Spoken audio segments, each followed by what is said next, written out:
I'm glad that our community is waking up and that there is many Spartans, ready to fight for what's right.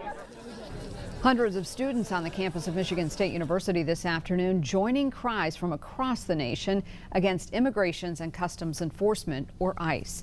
They are not the only ones calling for change. Protesters also showing up on the lawn of the state capitol today. Both want to see ICE out of Minneapolis. Good evening. I'm Ann Emmerich. David is off tonight. The surge in immigration operations nationwide has pushed state lawmakers to take action, proposing a set of bills that would restrict the actions of federal immigration officers in Michigan. News 10's Riley Connell joins us in studio to break that down for us. Yeah, hi, Ann. Lawmakers heard testimony today on 3 state Senate bills focused on immigration enforcement. They would ban that enforcement at sensitive locations, prohibit the state from sharing personal information with ICE, and restrict immigration agents from wearing masks. Dozens of people showed up to testify on both sides of those proposals.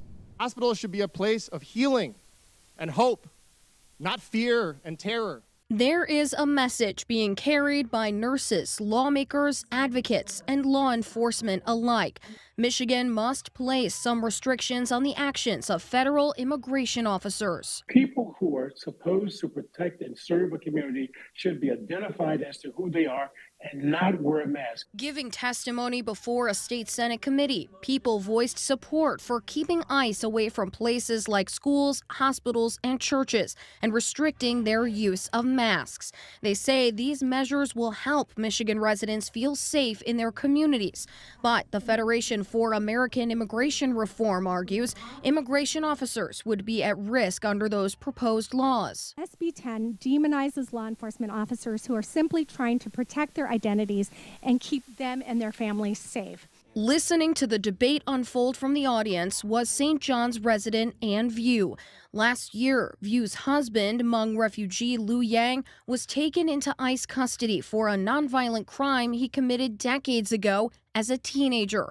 Although he was pardoned and returned home, she says the experience left her family and community shaken. She wants to see laws that will prevent that kind of fear. Especially if they're in masks, people don't know if they are truly agents about they're giving up information, and I think that things like this that's happening is why people are disappearing.